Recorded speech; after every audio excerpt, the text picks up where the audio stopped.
What's up and welcome to my point of view. I am your fat and opinionated host, and I apologize that I have been MIA on this channel. I have had a lot going on, but you want to know one thing that I have not been doing? I have not been drinking Bud Light, and apparently no one else has been either. Just because I've been gone doesn't mean the boycott has stopped. No, the boycott is still in full effect. And it doesn't seem like Anheuser-Busch or the folks over at Bud Light are going to be able to recover at this point. And now, finally, one of the heirs of the Anheuser-Busch dynasty, he has spoken out. And he says that his ancestors would be rolling around in their graves if they knew how their brand has been destroyed by woke modern day nonsense. It took generations. It took years and years and years for Bud Light and Anheuser-Busch to get to where it was at before the Mulvaney debacle, but it only took a couple of months for everything that was built to come crashing to the ground. And if I was someone who was in this family, if I was in any way involved with Anheuser-Busch or Bud Light, I would be upset as well. So I'm glad that someone has had the cojones to finally say something. Let's see what he said. Anheuser-Busch heir Billy Busch blasted Bud Light over the controversy stemming from its brief partnership with Dylan Mulvaney. Bud Light faced intense criticism after announcing in the spring that it was partnering with Mulvaney in a campaign aimed at inclusiveness that included Mulvaney's face on Bud Light cans. Anheuser-Busch, Bud Light's parent company, lost billions in market value after the partnership. In an interview on Friday, Busch says that he believes his ancestors would be disappointed in the Mulvaney ad campaign. I think my family, my ancestors, would have rolled over in their graves, Billy Busch said. They believed that trans, gays, and that sort of thing was all a very personal issue. They loved this country. They absolutely loved this country because it is a free country and people are allowed to do what they want, but it was never meant to be on a beer can and never meant to be pushed in people's faces. You know, I think people who drink beer, I think they're your common folk. I think that they are the blue-collar worker who goes and works hard every single day. The last thing they want pushed down their throat or to be drinking is a beer can with that kind of message on it. I just don't think that's what they're looking for.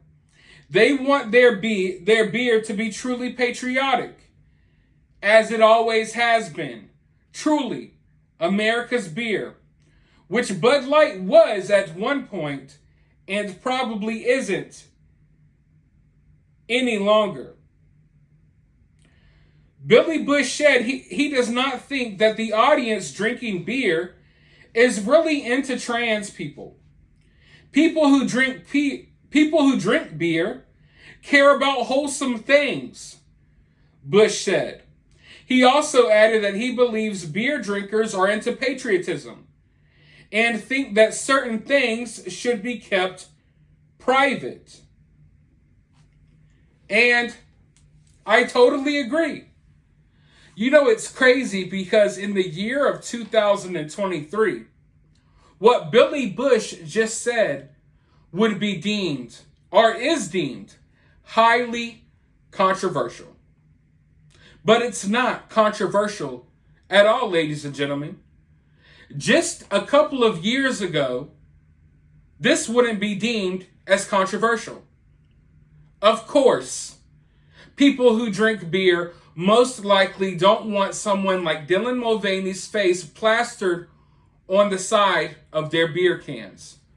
But more importantly, the issue that people are still missing, even Billy Bush, it's not all about Dylan Mulvaney being trans and having his face put on a beer can. It's about the fact that Dylan Mulvaney promotes himself to kids. Dylan Mulvaney doesn't have a fan base of grown adults. Dylan Mulvaney has a fan base of kids. So when you want someone like Dylan Mulvaney to promote your beer, it's kind of like asking someone from a popular kids television show to promote Bud Light. It sucks. And I really don't think we should be here in society. People like Dylan Mulvaney damn sure should not be allowed to be an influencer for children. They should not be allowed to have their content pushed towards children. But that is what is happening. And that's already bad enough. We don't need someone like that peddling drugs and alcohol to kids. But Anheuser-Busch thought it was a good idea. And they're still finding out how horrible of an idea it was. And here we are months down the line, and finally, after things have been solidified, after we know that this isn't going to turn around, now that we know that this boycott was legit and that people aren't playing, the heirs of the Anheuser-Busch dynasty are finally speaking out. They should have been speaking out since day one.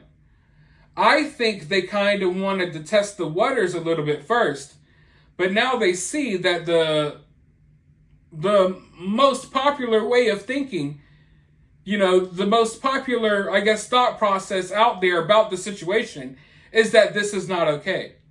They should have known that this wasn't okay from day one. I think they should have tried to get in front of this. But no one did, because you see, when you bend the knee and you promote this woke nonsense, you put yourself in a hard place, because now you can't denounce what you just did.